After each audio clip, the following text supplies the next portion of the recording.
أعوذ بالله من الشيطان الرجيم. بسم الله الرحمن الرحيم. الحمد لله رب العالمين.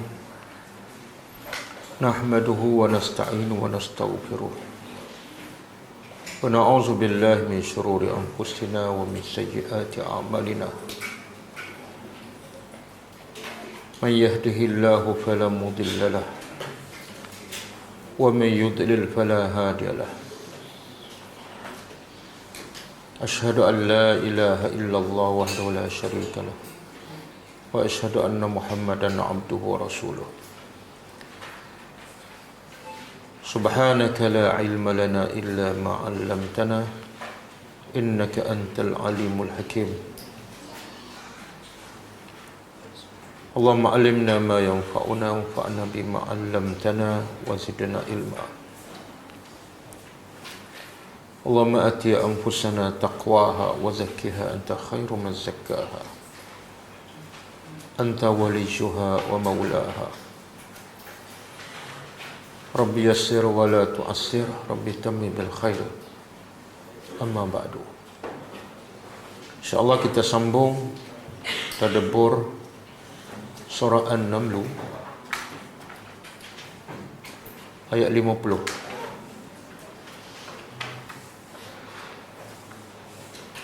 Dan sebelum tu kita tengok pengajaran ayat lepas.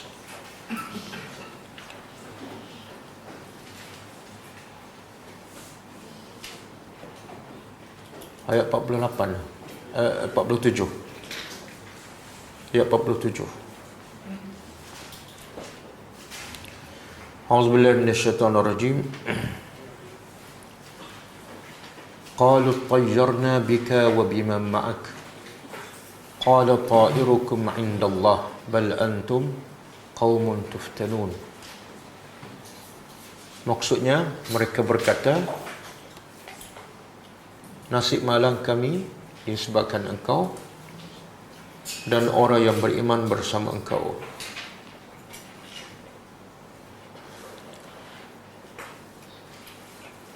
Dia berkata, bahkan nasib malang kamu adalah telah ditetapkan oleh Allah. Bahkan kamu adalah kaum yang diuji. Pengajarannya,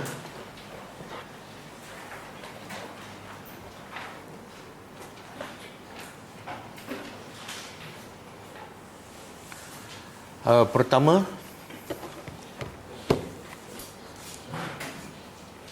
pengajaran pertama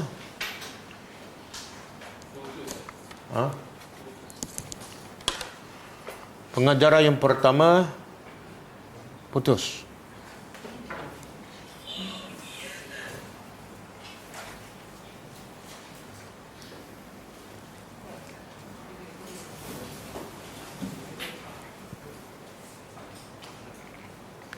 Pengajaran yang pertama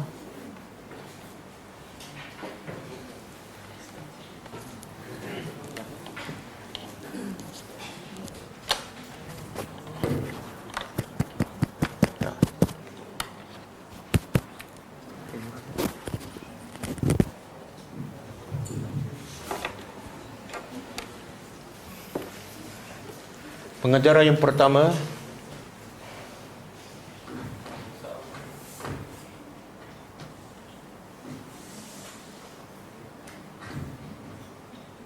orang-orang yang tidak beriman kepada Allah, orang-orang yang tidak beriman kepada Allah akan sentiasa menganggap bahawa segala musibah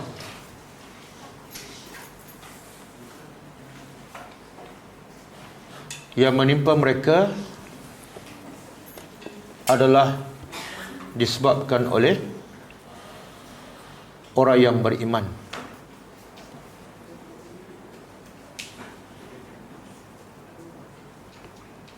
Adalah disebabkan oleh orang yang beriman.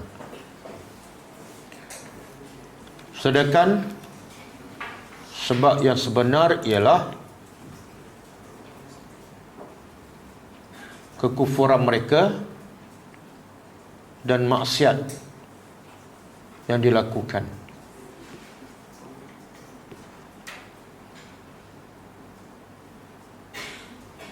Yang kedua,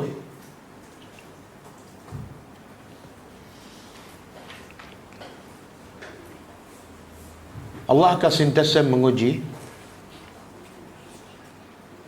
sentiasa menguji manusia sama ada yang beriman atau yang kufur.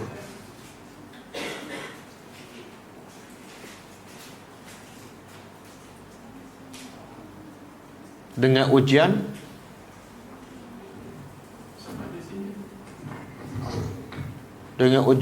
kebaikan atau keburukan.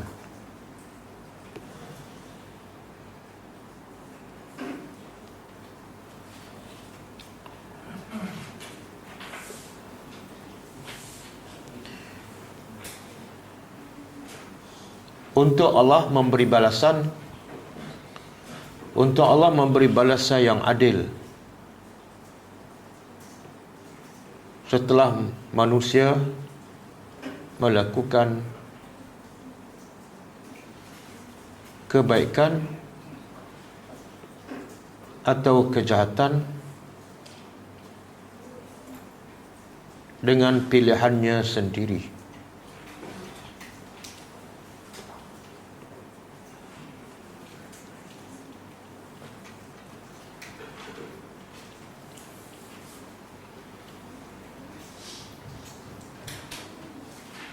Yang ketiga, apa sahaja yang berlaku di atas muka bumi, sama ada yang baik atau yang buruk,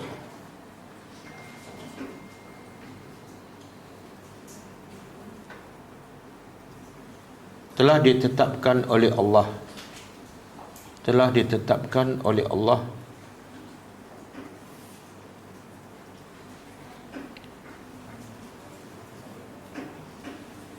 Tetapi manusia yang menjadi puncanya.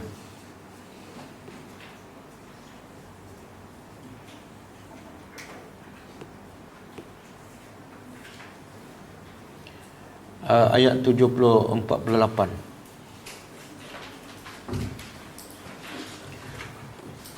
Wa kana fil madinati tis'atu rahtin yufsiduna fil ard wa la yuslihun. Maksudnya adalah di bandar sembilan lelaki yang sentiasa melakukan kerusakan dan mereka tidak pernah melakukan kebaikan. Pengajarannya,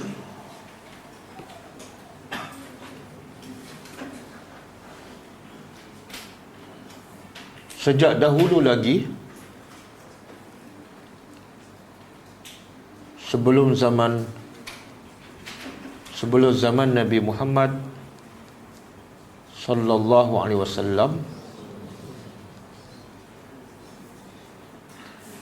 ada kumpulan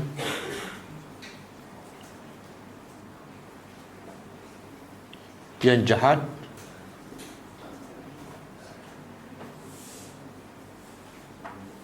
bahkan paling jahat di kalangan yang jahat.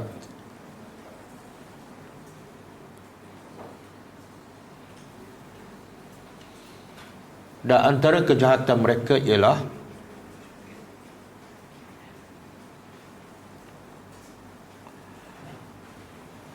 merancang untuk membunuh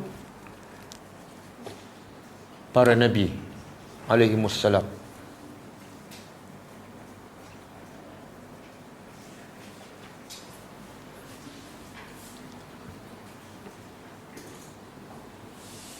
Yang kedua, manusia terbahagi kepada tiga.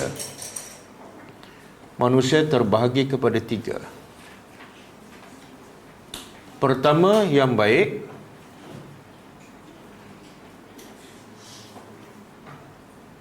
Tetapi di samping itu melakukan kejahatan.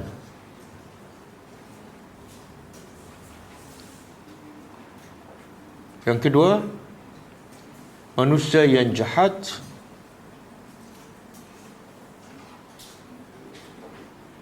di samping itu ada juga melakukan kebaikan.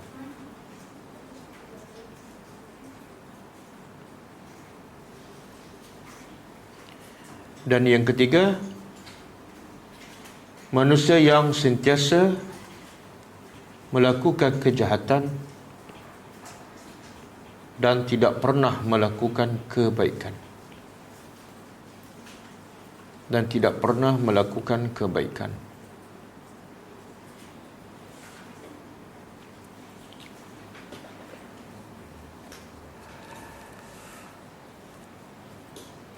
Yang ketiga, kerusakan yang paling besar bahayanya yang dilakukan oleh manusia, kerusakan yang paling besar bahayanya yang dilakukan oleh manusia ialah kekufuran dan kesyirikan.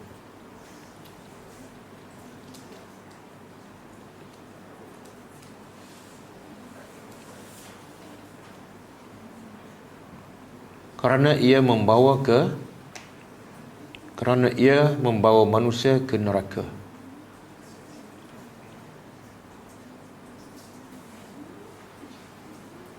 Yang kekal abadi.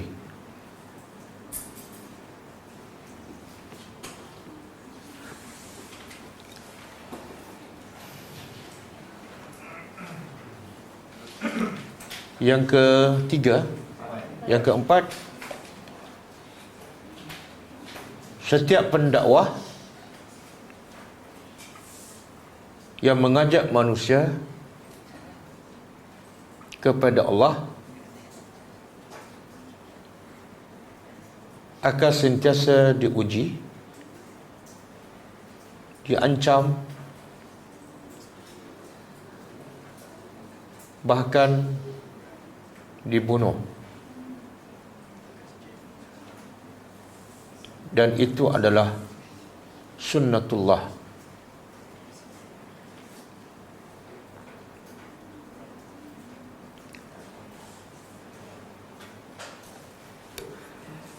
Okey, ayat 49.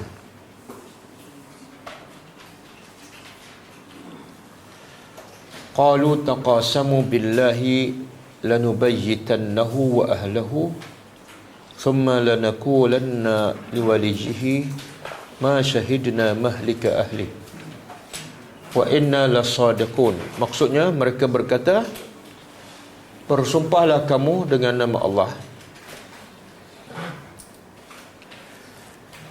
pasti kita akan membunuhnya di waktu malam dan keluarganya. Kemudian pasti kita akan berkata kepada walinya, penjaganya,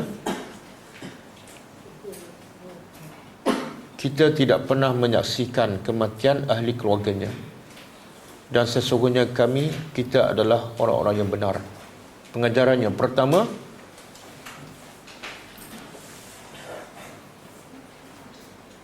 orang-orang yang tidak beriman kepada Allah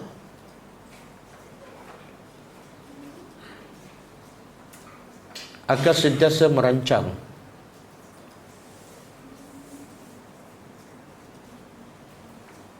dan berusaha untuk menyekat dan menghalang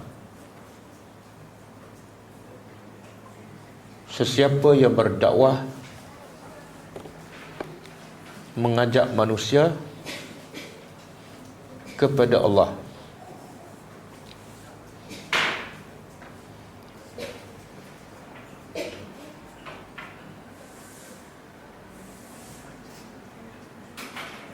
Yang kedua, musuh-musuh Allah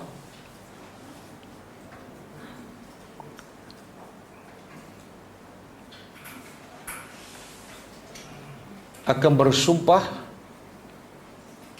dengan nama Allah walaupun mereka tidak beriman, walaupun mereka tidak beriman kepada Allah.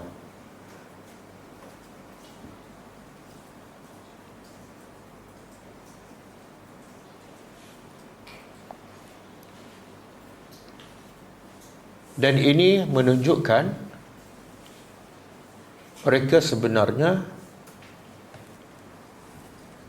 tetap percaya kepada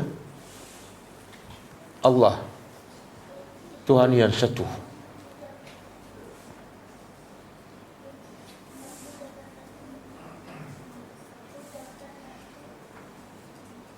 Yang ketiga,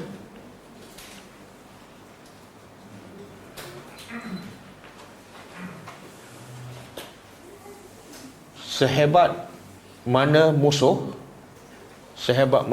Allah dan sekuat mana mereka tetap penakut dan pengecut.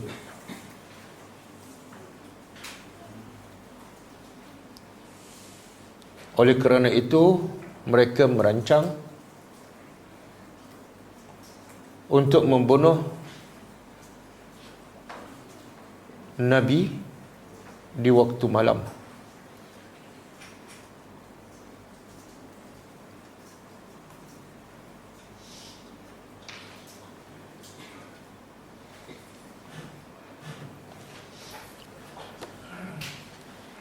Yang ketiga, yang keempat, bercakap dusta adalah satu perbuatan yang keji yang tidak disukai oleh semua manusia, termasuk orang yang tidak beriman kepada Allah.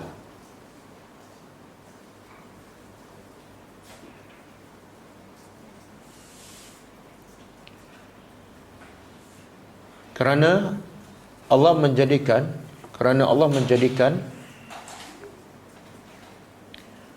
fitrah manusia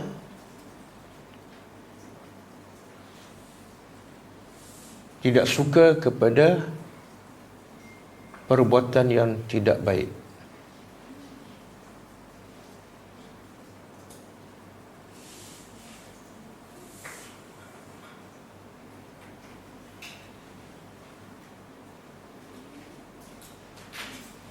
Okey, kita sambung.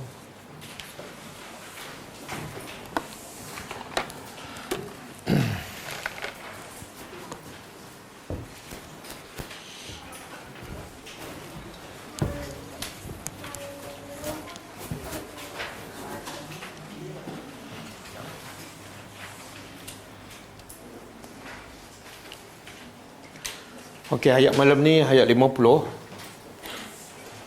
Kaitan dengan ayat lepas. Ayat yang lepas Allah bagi tahu perancangan 9 Jahannam untuk membunuh Nabi Saleh AS. Dan mereka merancang untuk membunuh di waktu malam. Kemudian Allah bagi tahu kisah selanjutnya. Apa jadi setelah mereka merancang? Apa jadi dengan perancangan mereka? Okay, a'udzubillahi minasyaitanirrajim. Wa makaru dan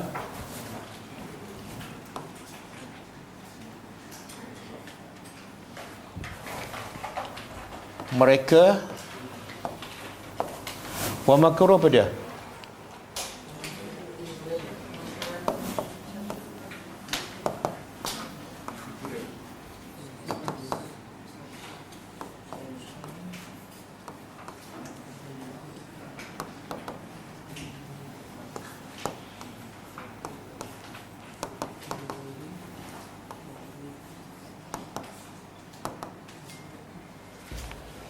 Al-makruh. Makna al-makruh ialah isalus syar. Isal mana kita nak sampaikan asyar. Syar apa dia? Kejahatan, keburukan. Nak menyampaikan keburukan ilal ghair, kepada orang lain, tapi bitariqin khafiyin, dengan cara yang tersembunyi. Jadi al-makruh ialah perancangan untuk menimpakan keburukan kepada orang, tapi dengan cara tersembunyi. Bahasa yang mudah pada perancangan jahat. Perancangan jahat secara rahsia. Itu makna al-makruh. Jadi Allah kata wa makaru, mereka merancang.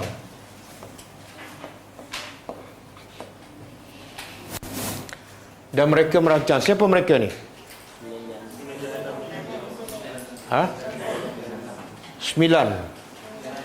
Sembilan lelaki yang rancang untuk membunuh Nabi Saleh. Makra, perancangan. Dalam masyarakat, kalau makra nakirah, disebut dalam bentuk nakirah, iaitu tanpa alif lam. Bila tanpa alif lam, antara maksudnya ialah menunjukkan perancangan yang besar. Kalau nak terjemah, makran azima, perancangan yang besar dan hebat.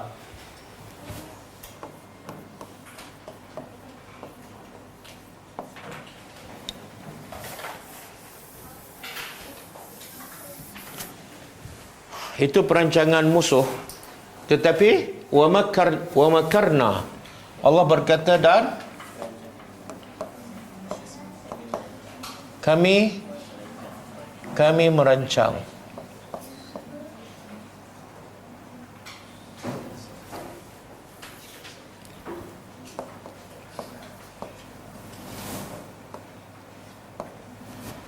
Kami merancang.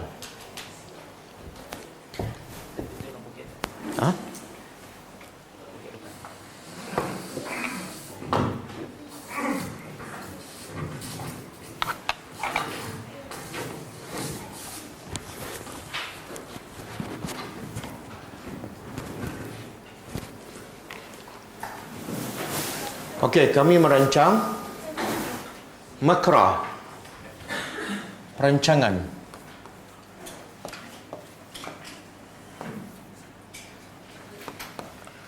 Kalau makran, perancangan musuh, perancangan yang azim, azimun, makrun azim.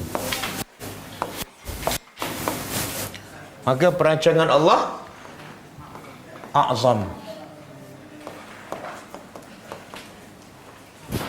Mereka merancang perancangan yang hebat, tetapi kami merancang dengar kan? Oh ya. Kalau tak ada poket baju macam mana?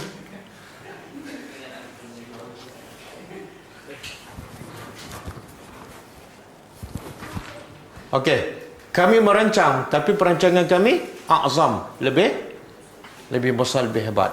Sebab apa? Sebab yang mereka merancang tu sebagai makhluk, kami pula merancang sebagai Al-Khaliq, pencipta.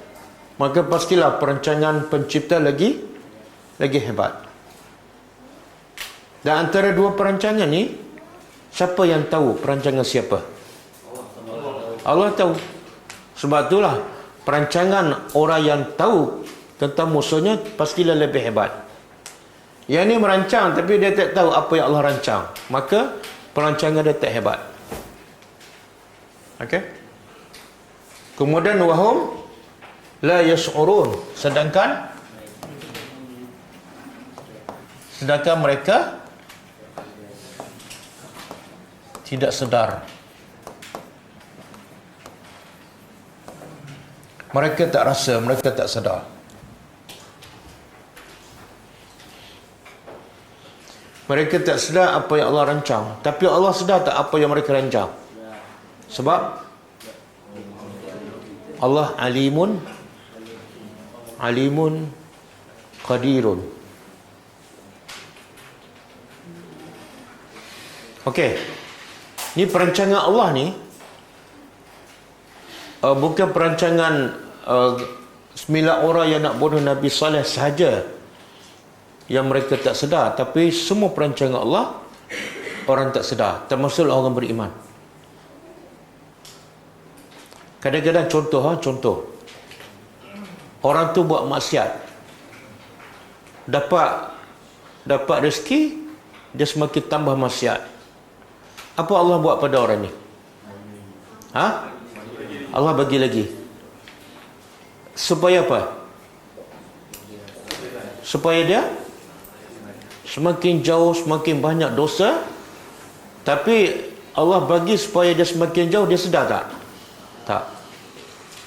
Bahkan dia lagi seronok. Bisnes kaya, sihat semakin kuat. Akhirnya dia lagi seronok. Sebab apa? Dia tak sedar. Kalau dia sedar, dia buat apa? Dia bertobat.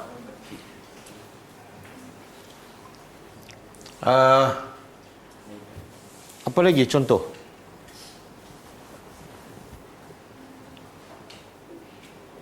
Apa lagi? Ketika Nabi SAW nak pergi buat umrah pada tahun 6 Hijrah, perancangan Nabi apa dah? Putus-putus juga kah? Okey, keputus. Kalau putus, kita putuskan terus. Okey, perancangan Nabi nak pergi buat umrah tahun 6 Hijrah. Dah sampai dekat dengan Mekah, iaitu Hudaybiyah. Perancangan Allah apa dia? Apa perancangan Allah? Allah tak bagi Nabi buat umrah, tapi Allah nak bagi pada Nabi yang lebih besar daripada umrah. Nabi sedar tak? Nabi tak sedar, sahabat pun tak sedar. Apa dia perancangan Allah? Apa perancangan Allah? Orang Madinah pergi Mekah, orang Madinah pergi ke Mekah, dan orang Mekah tak perlu hantar balik orang Madinah ke Madinah. Jadi orang Mekah terpaksa stay di, orang Madinah terpaksa stay di Mekah. Kan? Orang Mekah buat apa? Orang Madinah yang ditahan di Mekah buat apa? Berdakwah. Tapi yang lebih besar apa dia? Kalau Nabi dapat pergi umrah, mungkin sekali tu je. Tapi Allah tak izinkan Nabi buat umrah supaya apa? Supaya berlaku perjanjian Hudaybiyah. Dan bila berlaku perjanjian Hudaybiyah, secara tak langsung orang musyrikin Mekah, kerajaan Mekah iktiraf kekuatan Nabi. Betul kan? Ada tak perjanjian antara orang kuat dengan orang lemah? Ada?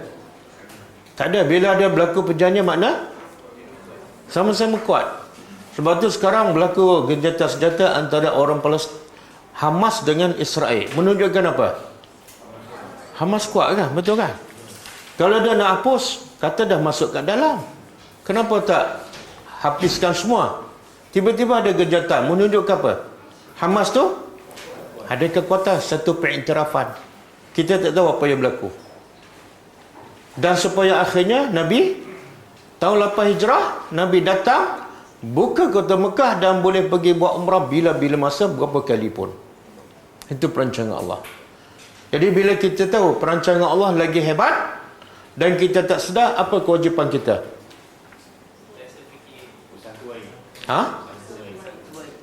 Perancangan kita usaha dan serah pada yang maha hebat. Jangan serah kepada kehebatan kita. Aku dah rancang semua okey, aku pun ada pengalaman, tengok-tengok KO. Okey? Fanzur. Kemudian Allah kata apa? Fanzur. Fanzur. Maka perhatilah. Unzur ni, unsur daripada perkataan nazara. Ada dua. Satu, nazar An-nazaru bil qalbi. Yang kedua, an-nazaru bil ain.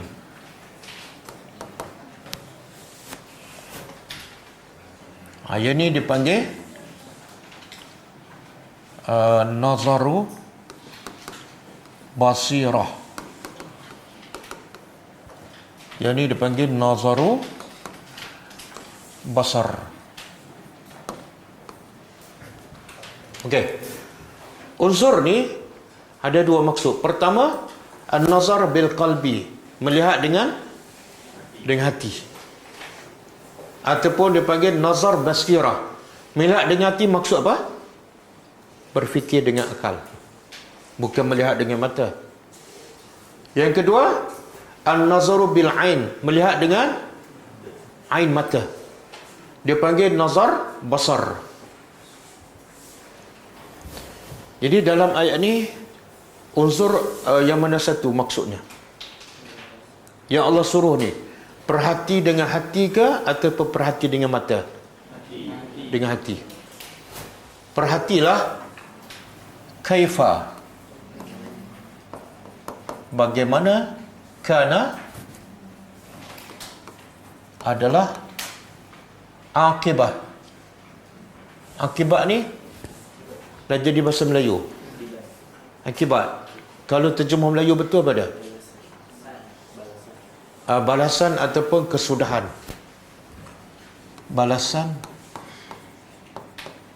makrihim, perancangan mereka. Bagaimana kesudahan ataupun balasan perancangan mereka. Apa dia? Apa kesudahannya? Anna, sesungguhnya kami dammarnahum. Apa dia dammarna? Ada satu perkataan ahlakna. Kalau ahlakna hum, kami binasakan mereka. Tapi Allah tak guna ahlakna, Allah guna dammarna. Dalam bahasa Arab, dammarna lagi dahsyat daripada ahlakna. Kalau ahlakna kami binasa, mungkin mati. Tapi dammarna, kami matikan mereka dan kami hancur semua tempat tinggal mereka. Jadi kalau orang Arab dengar, dia faham. Dammarna lagi dahsyat.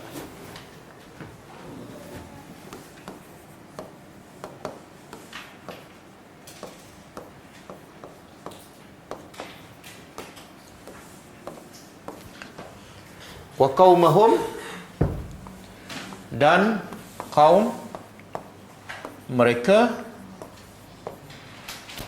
Berapa ramai? Ajma'in. Ajma'in apa dah? Kesemua. Kesemua ni termasuk tak Nabi Saleh dan orang beriman? Tak. Ini yang kufur. Tapi yang merancang kejahatan siapa? 9. Tapi yang kena binasa semua sekali. Kenapa? Bersubahat. Ada dalil? Ada dalil tak? Yang lain juga bersubahat. Ada dalil? Jangan tuduh sembarangan. Cuba buka surah ni. Surah Al-Anfal ayat 25.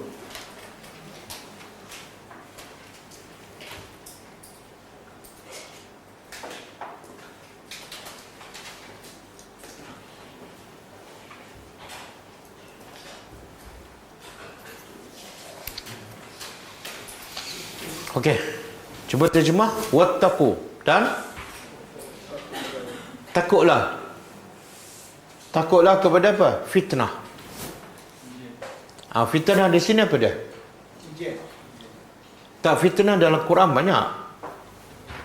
Fitnah bila disebut dalam Quran ada 2-3 makna.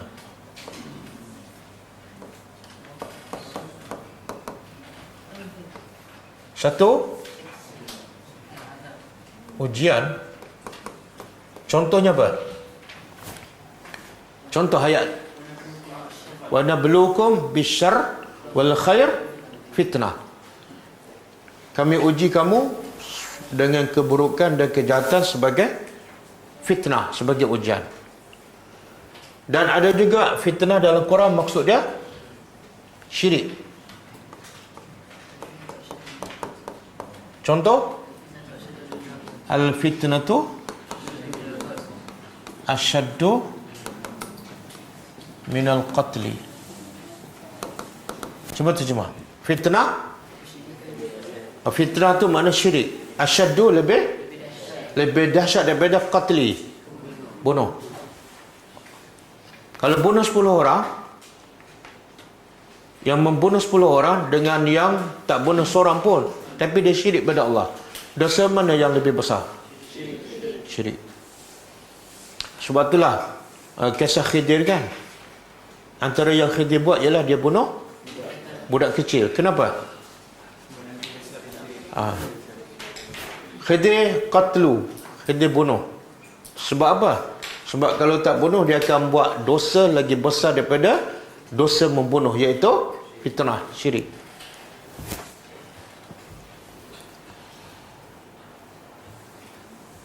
Apa lagi? Yang ketiga beda. Musibah. Fitnah yang ketiga ialah musibah. Contoh ayat ni. Ayat yang kita sedang belajar. Wattaqu fitnatan. Takutlah musibah. Sebab tu ayat selepas tu dia kata apa? La tusibanna. Yang mana musibah itu la tusibanna, tidak sama sekali akan menimpa allazina zalamu, orang-orang yang zalim, minkum, di kalangan kamu secara khusus. Jadi fitnah ataupun azab tidak akan menimpa orang yang zalim sahaja, bahkan akan menimpa juga orang yang baik. Jadi kita kena takut.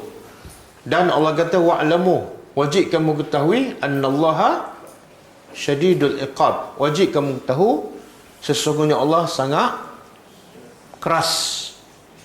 Keras apa dia? Balasannya.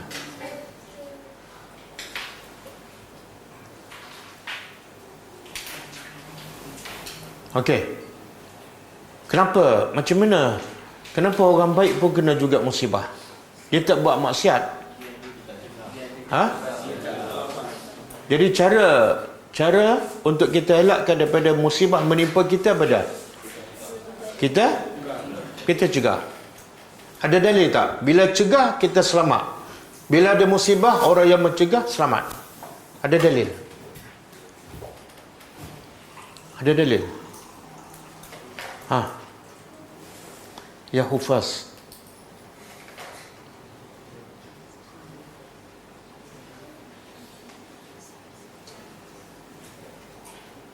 Surah apa? Cuba buka surah ni. Al-A'raf. Al-A'raf. Wa anjayna allazina yanhauna. Sambung. Ustaz tak hafal 30 juzuk. Tak hafal juzuk 30.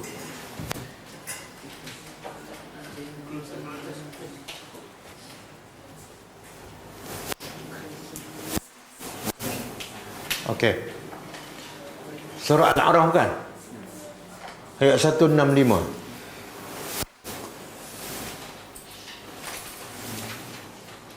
Cuba terjemah. Falamma, maka tatkala nasu, mereka lupa. Mereka ni siapa? Bani Israel. Ini kisah apa ni? Kisah Bani Israel tangkap ikan hari Sabtu. Bila mereka diingatkan, nasu, mereka lupa, mazukiru, apa yang mereka diingatkan, mereka ditegur, tapi mereka buat lupa. Mereka terus tangkap ikan. Maka Allah begitu. Akibatnya apa? Anjayna. Kami selamatkan siapa? Allazina yanhauna anisu. Orang-orang yang mencegah keburukan, kejahatan. Kami selamat. Yang buat kemungkaran ni Allah kata apa? Wa akhazna. Dan kami timpakan allazina zalamu, orang-orang yang zalim, yang melanggar perintah Allah, bi'azabin ba'is, dengan azab yang apa? Azab yang keras, bima kanu yafsukun, disebabkan apa yang mereka fasik. Fasik ini mereka melanggar perintah Allah. Apa yang Allah timpa mereka? Azab apa ni? Apa jenis azabnya? Cuba turun sikit ayat ni, 166. Okey. Falamma atau, maka tatkala atau, mereka derhaka, anmanuhu, dari apa yang mereka dicegah tapi mereka buat juga. Anhu kulna, kami pun berkata kepada mereka, kunu kiradatan khasiin, jadilah kamu kera-kera yang hina. Jadi siapa ni yang jadi kera? Ada ayat lain Allah kata kera dan babi. Ayat ni Allah kata kera saja. Siapa ni yang menangkap ikan hari Sabtu? Ya Allah selamat siapa? Yang mencegah. Jadi kenapa yang mencegah tak jadi kera? Sebab mereka mencegah dan mereka tidak bersama ataupun setuju dengan kemungkaran. Okey, soalan. Kenapa orang buat maksiat, bila turun azab kita kena juga?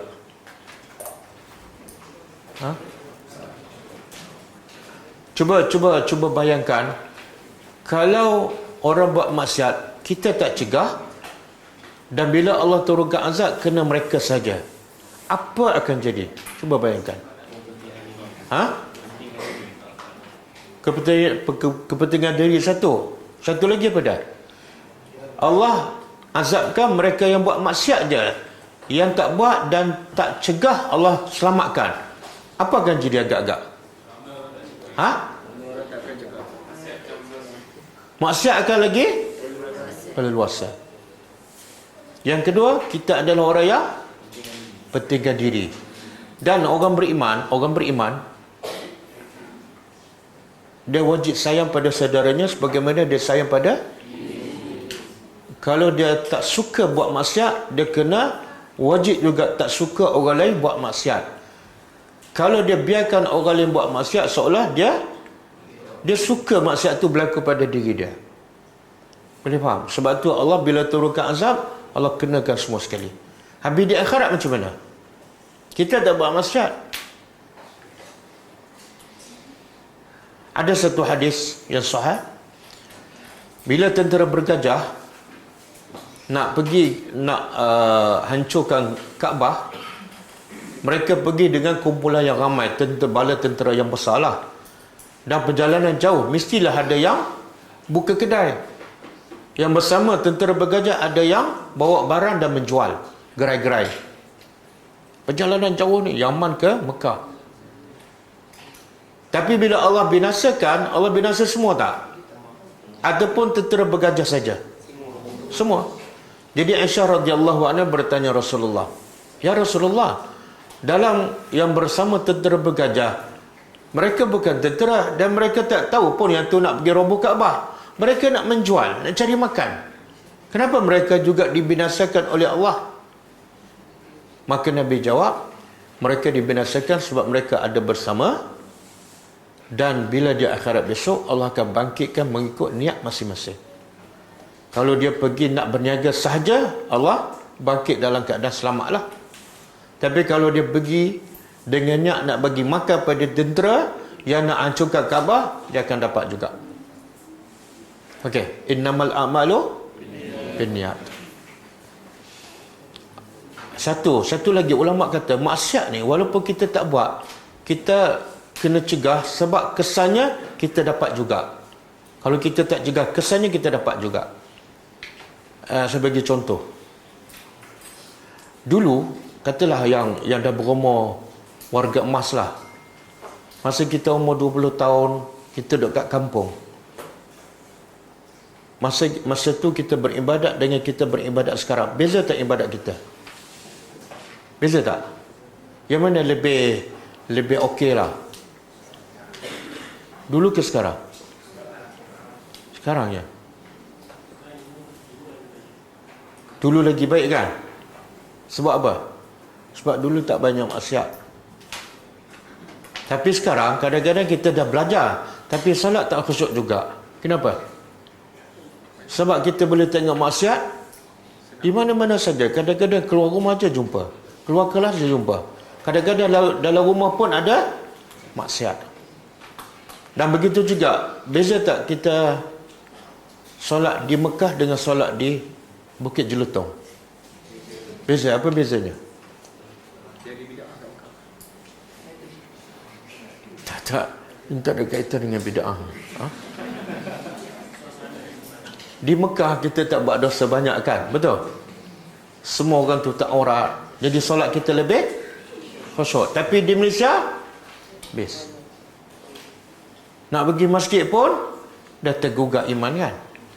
Sebab maksiat yang banyak menunjukkan apa? Sebab tu Allah suruh cegah. Bukan setakat orang yang buat maksiat tu dapat kesan maksiat, orang tak buat pun akan dapat kesannya. Kadang-kadang anak kita tak bangun subuh kan? Maksiat tak? Kita tenang tak? Tak tenang. Solat kita pun tak khusyuk. Kalau orang merokok kan, dia merokok, orang dekat sebelah dia ada terkesan tak daripada maksiat rokok tu?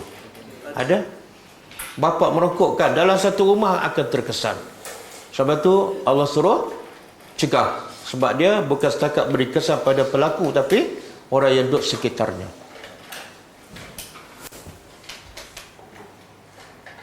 Okey, kita balik pada ayat kita.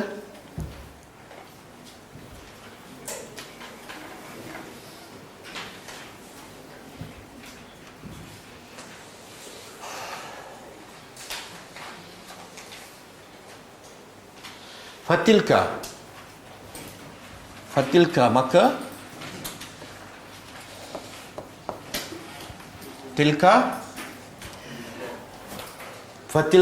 maka itulah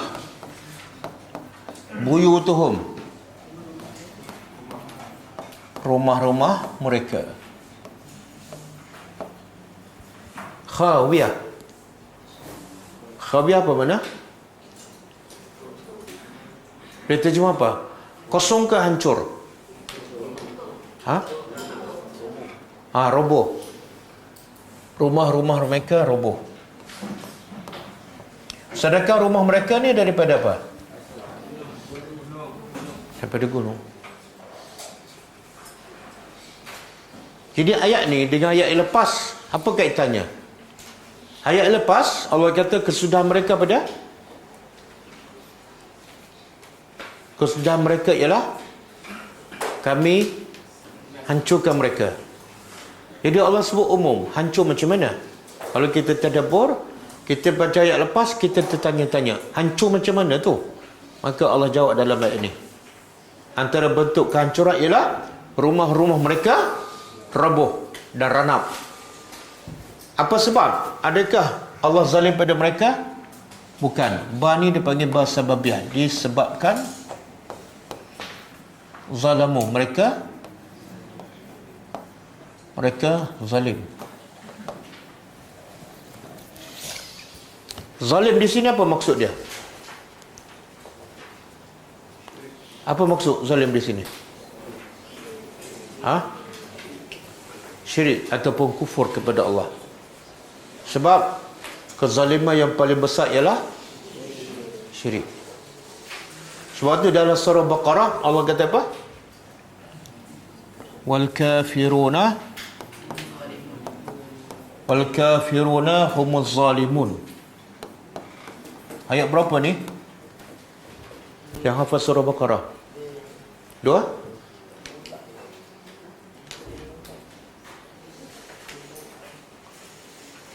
200 ke atas lah. 200 ke atas. Tengok Allah kata wal kafiruna humuz zalimun. Orang kafir mereka adalah zalim. Menunjukkan apa? Siapa kafir je memang zalim. Apa kezaliman mereka? Yalah, kenapa syirik tu dikatakan zalim? Sebab kita biasa kalau zalim tu kita kata apa? Tak bagi hak kita, kan, ambil hak orang, pukul orang. Tiba-tiba syirik kufur pun dikatakan zalim.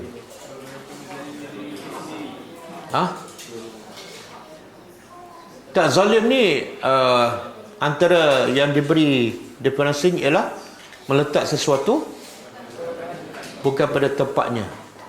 Jadi tempat penyembahan pengabdian sepatut dia letak pada Allah, tapi dia ambil hak tu dia letak pada berhala. Itu zalim yang paling besar. Jadi Allah kata orang kafir adalah zalim. Alhamdulillah Allah kata orang kafir adalah zalim. Kalau Allah terbalik ayat ni apa jadi? Waz-zalimuna humul kafirun. Beza tak ayat? Beza tak? Apa beza? Yalah, dari segi makna tahulah. Maksudnya apa? Yang ni siapa yang kafir mesti zalim. Tapi kalau ayat diterbalikkan, semua yang zalim adalah kafir. Yang mana lebih berat? Ini rahmat Allah. Allah tak kata semua yang zalim adalah kafir.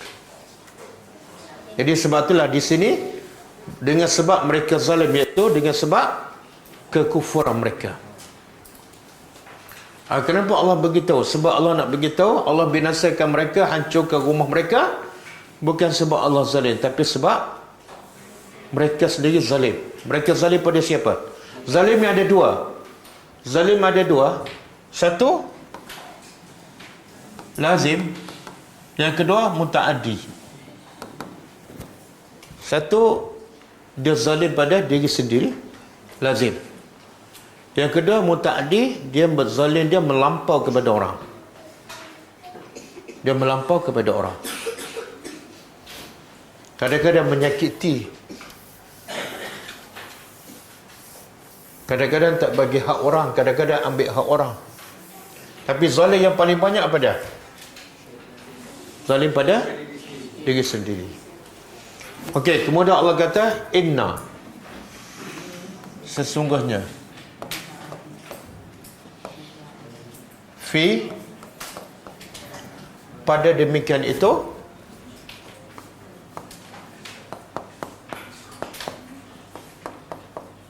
la ayatan, pasti ayatan apa dah? Ada tanda kebesaran Allah. Pada demikiannya, apa maksud demikian itu? Dia balik pada apa ni?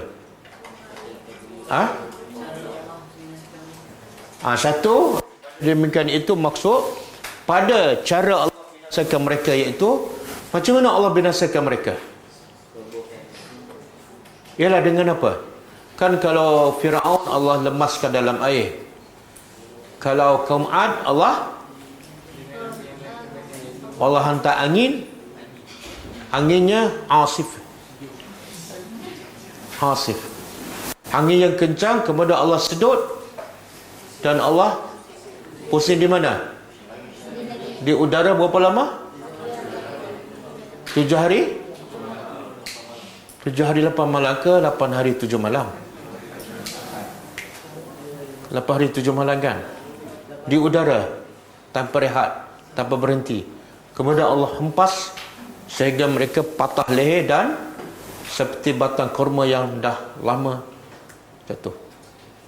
Mana dengan angin? Okey, kaum Samud Allah binasa dengan apa? Dengan apa? Dengan gunung? Dengan? Suara-suara apa dia?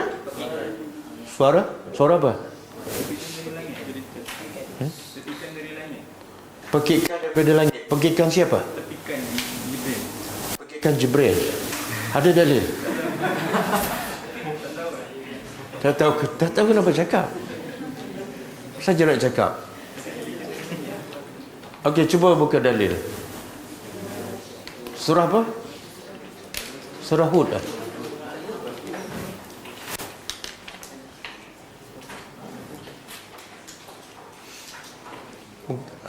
Ayat Quran. Surah Al-Hijr, Surah Al-Hijr ayat 83 hingga 86.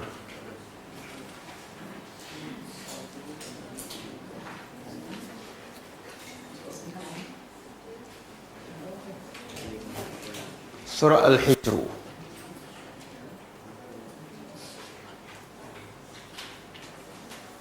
Okey. 80. Cuba terjemah. Walaqad, dan pasti sesungguhnya kazzaba, telah mendustakan Ashabul Hijri. Ashabul Hijri siapa ni? Kaum Samud. Jadi kaum Samud kadang-kadang Allah sebut Samud, kadang-kadang Allah sebut Ashabul Hijri, sama.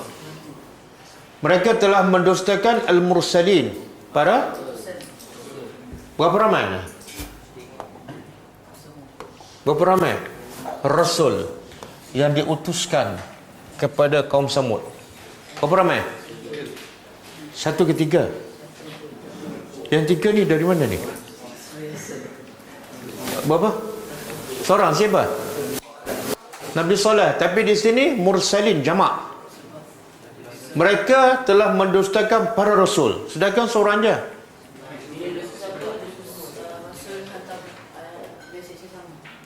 Rasul mesej yang sama. Jadi sebenarnya kaum Samud mendustakan seorang Rasul ke Rasul yang ramai?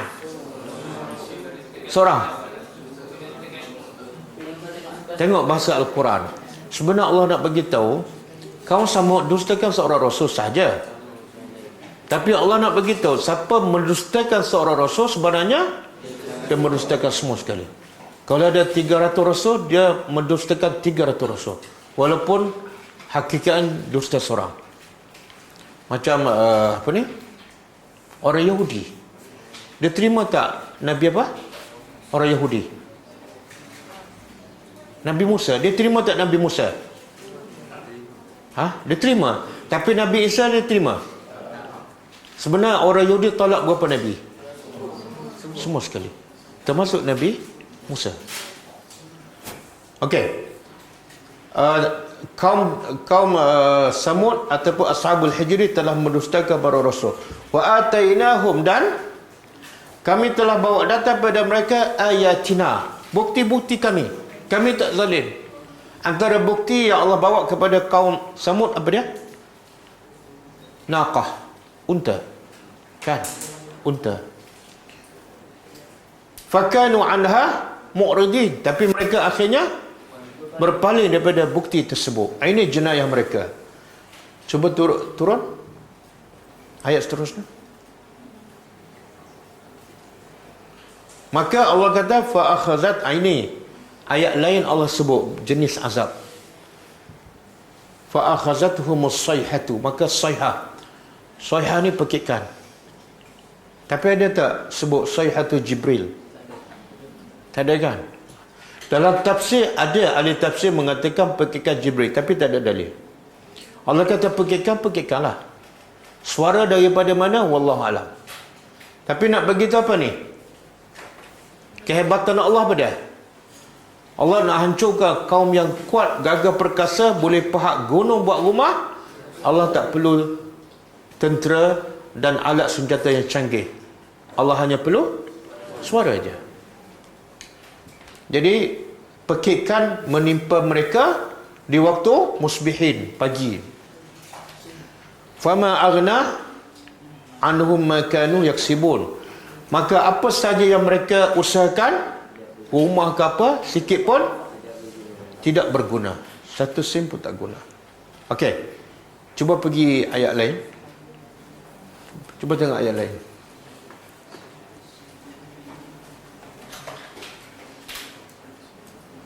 Yang tadi kata Shinkiti.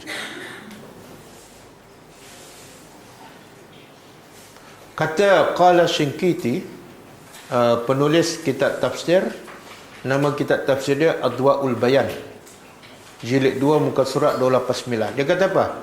Ashabul Hijri, dia nak menghuraikan apa itu Al-Hijri, Al-Hijru. Ashabul Hijru, apa makna dia? Manazil Samud, iaitu rumah-rumah kaum Samud. Al-Hijru tu ialah rumah-rumah kaum Samud. Terletak di mana? Bainal Hijaz wa Syam, antara Syam dengan Hijaz. Syam kat mana? Di Palestin, Syria. Hijaz, Saudi. Jadi antara Madinah dengan, kalau kita daripada Madinah nak pergi ke Jordan, kita akan jumpa ni tempat kaum Samud. Dinamakan sekarang tempat pelancongan. Katanya nak jadikan tempat pelancongan oleh MBS. MBS tu Muhammad bin Salman, bukan channel TV ya. Okey, cuba tengok sekali lagi. Okey, hadis tempat-tempat yang Allah azab, apa hukum dia? Boleh tak kita pergi melawat? An Abdullah bin Umar radhiyallahu anhuma, daripada Abdullah bin Umar radhiyallahu anhu, anna Nabi sallallahu alaihi wasallam, sesungguhnya Nabi sallallahu alaihi wasallam, lamma marra, tatkala Nabi marra, pada marra, melalui, bil hijri. Apa tadi hijri? Rumah-rumah. Jadi Nabi, bila ada riwayat mengatakan ketika Nabi nak pergi berperang ke Tabuk, jadi Nabi lalu tempat ni kaum Samud. Lamma marra, ketika Nabi melalui, bil hijri, tempat kawasan kaum Samud yang diazab. Qal, Nabi pesan, la tadkhulu masakin, jangan kamu masuk masakin, kawasan-kawasan rumah allazina zalamu, orang-orang yang zalim anfusahum, orang yang zalim pada diri mereka sendiri. Ya Allah, binasani, paling utama mereka zalim pada, yang syirik kufur, zalim pada diri sendiri. Jangan kamu masuk illa antakunu bakina, melainkan dalam keadaan kamu menangis. Jangan masuk. Jadi hukum masuk tempat yang Allah azabkan adalah haram, kecuali dalam keadaan menangis. Kenapa ni kena menangis? Ayusibakum ma asabahum, agar kamu tidak ditimpa sebagaimana yang menimpa mereka. Okey. Jadi kalau kita pergi melancong, ada tak orang pergi melancong untuk menangis? Tak ada. Biasa melancong untuk apa? Dah bercanggah dah. Nabi kata kalau nak masuk kena menangis. Kamu pula pergi melancong tujuan berhibur, tak boleh. Okey? Ustaz, tiket dah beli, kan salah. Mana lebih rugi? Harga tiket 10,000 dengan melanggar perintah Allah, mana lebih baik?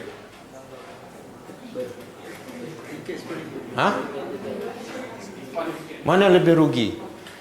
Rugi tiket 10,000 dengan rugi melanggar perintah Rasul.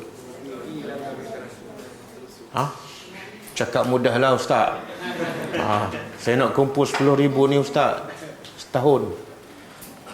Tak apalah, kita pergilah lepas ni kita bertaubatlah kan. Okey, hadis sahih riwayat Bukhari. Okey, kita balik pada, ada lagi hadis tak ada kan? Oh, okey, ini bagus ni. Qala Syekh As-Salih Utsaimin, pasal manusia merancang, Allah merancang, tapi akhirnya manusia tak sedar apa yang Allah rancang. Dia bagi contoh. Allah Subhanahu wa taala, sesungguhnya Allah Subhanahu wa taala qad yamkuru, Allah merancang bil abdi, kepada mana-mana hamba, fala yash'uru bimakrihi, maka hamba tu tak sedar pun apa yang Allah rancang padanya. Wa min makrillah, antara perancangan Allah kepada hambanya, wa huwa la yash'ur, dalam keadaan dia tak sedar apa dia antaranya. Saya sebut tadi, istidrajuhu iyyahu bin ni'am. Allah istidrak dengan nikmat. Berjaya, sihat, Allah bagi-bagi. Dan dia tak sedar. Haitsu yusdi ilaihi an-ni'ma wa huwa yubarizullah. Dalam keadaan dia dapat nikmat, lagi dia tinggal solat, lagi dia tinggal agama. Dan lagi dia seronok. Allah lagi bagi. Sebab itulah dia ajar ada satu doa, tapi doa ni bukan daripada hadis Nabi. Apa dia?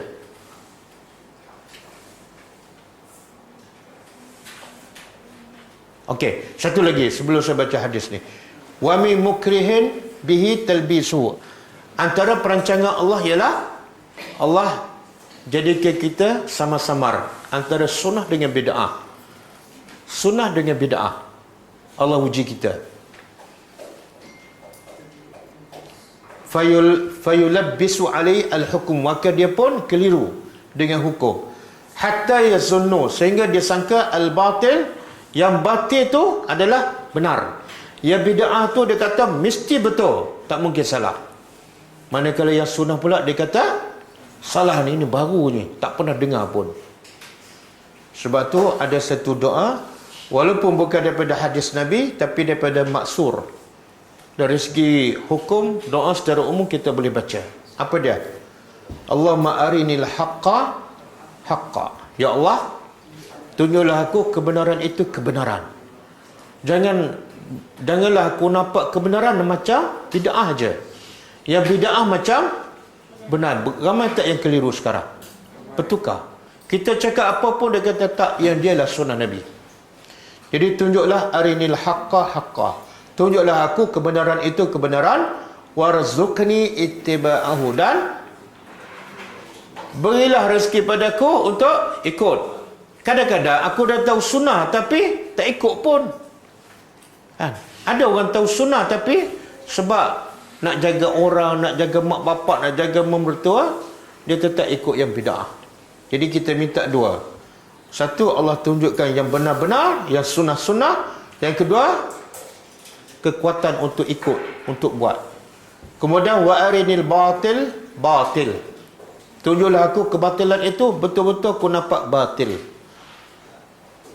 Warzuqni ijtinabah, dan berilah rezeki padaku supaya aku dapat menjauhkannya. Banyak tak sekarang kita masih buat yang batil?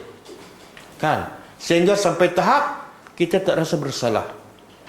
Buang masa, membazir, mengumpat, kan? Kita rasa macam okey je. Ini untuk ambil pengajaran. Kan? Fal insan qad yakunu ladaihi syubhah. Kadang-kadang manusia ada syubhah, ada keraguan. Kadang-kadang dia syahwah, ikut nafsu. Dia tahu dah salah tapi kalah dengan nafsu, dia ikut. La ya'riful haq, dia tak tahu mana yang benar. Okey. Kita balik pada ayat kita.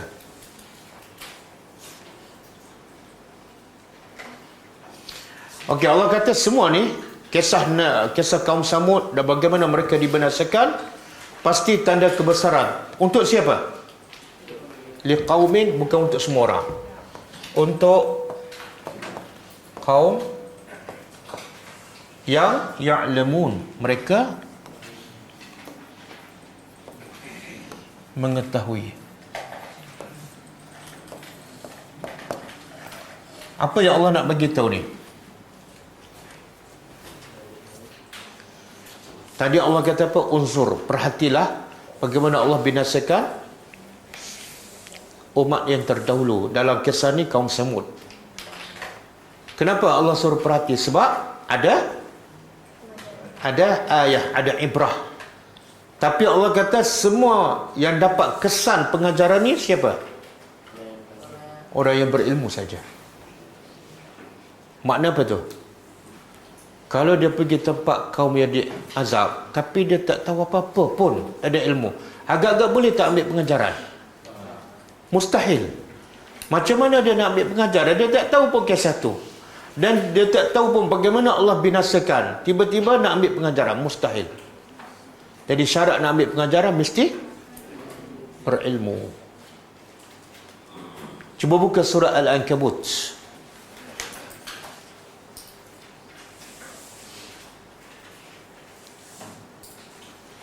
Ayat 43.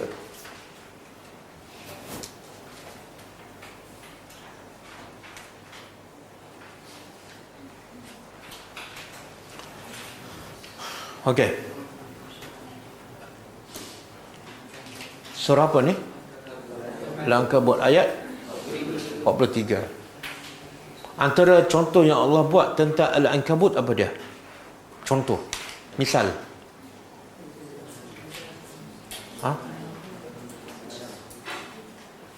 Siapa yang menyembah selain daripada Allah seolah dia mengambil sarang laba-laba sebagai rumahnya. Maksud apa tu? Mana pegangan dia sangat rapuh.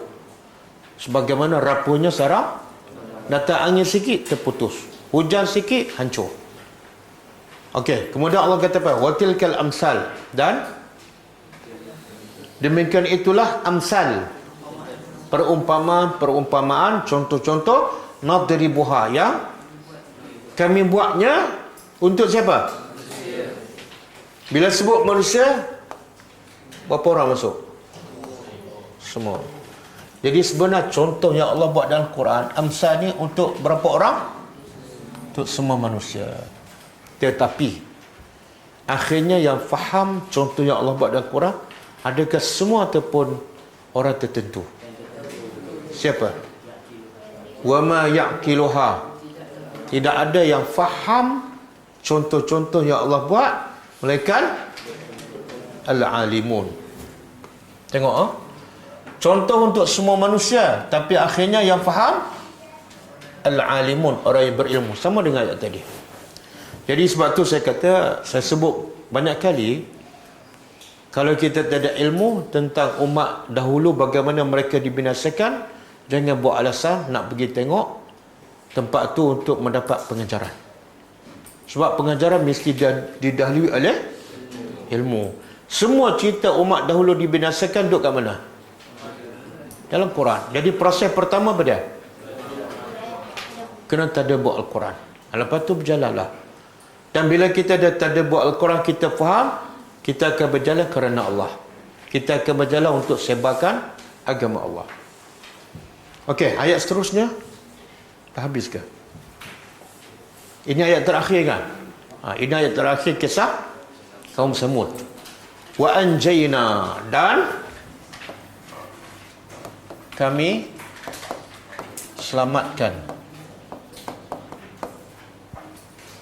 allazina amanu, orang-orang amanu yang mereka beriman, wa kanu, dan adalah mereka yattaqun,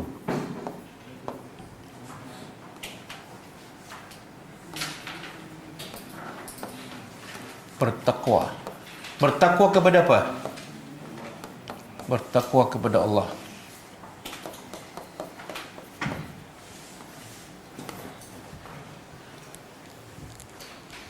Tengok Allah kata semua, Allah binasakan kaum Samud semua ke sebahagian?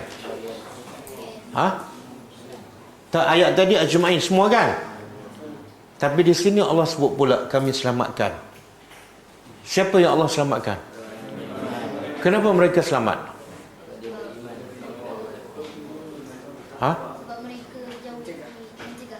Sebab mereka buat kerja dakwah.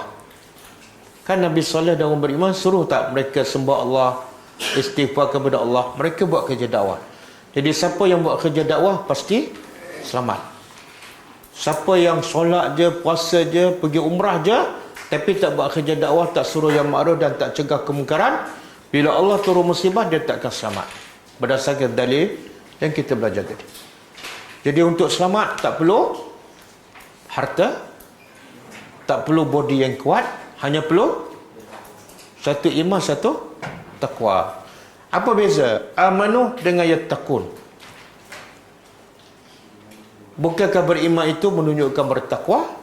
Dan bukankah bertakwa itu dah menunjukkan beriman? Tapi Allah sebut dua-dua sini, amanu dan yattaqun. Siapa nak jawab?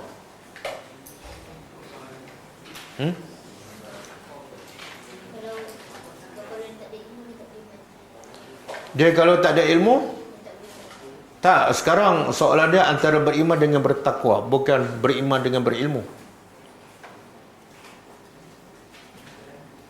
Ibrahim Khalif, siapa kat sini? Mana dia? Oh, sakit. Sakit apa?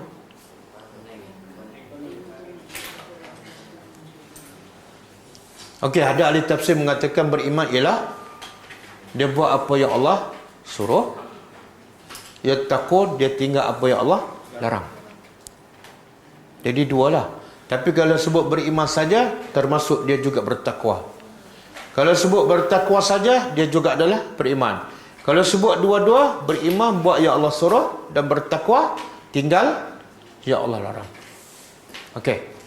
Jadi kalau kita nak selamat dunia dan akhirat, hanya perlu dua sahaja. Satu iman, satu takwa. Okey, ada soalan?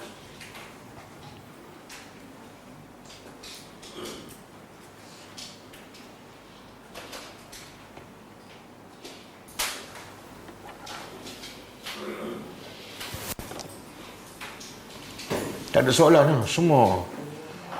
Semua faham ke semua?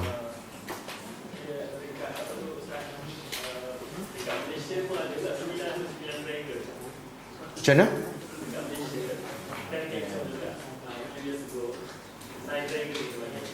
Apa tu?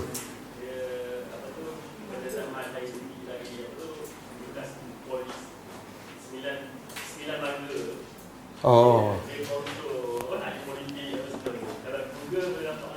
Oh. Mungkin dia belajar daripada surah ni kot, surah 6 dulu.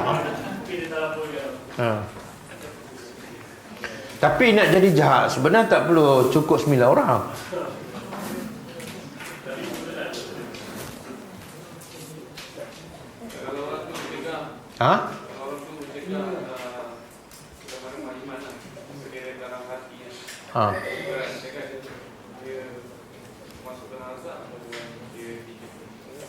Tak, yang cegah dalam hati tu dia kena ikut tertib.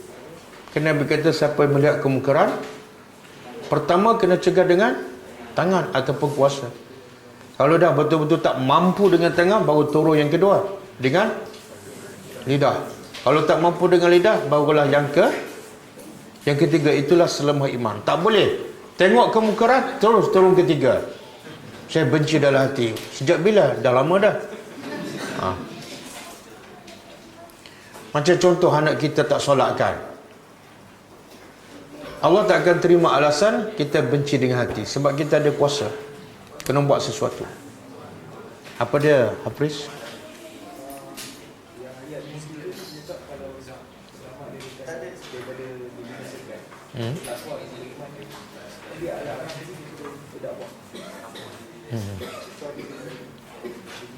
Al-A'raf dia sebut kenapa?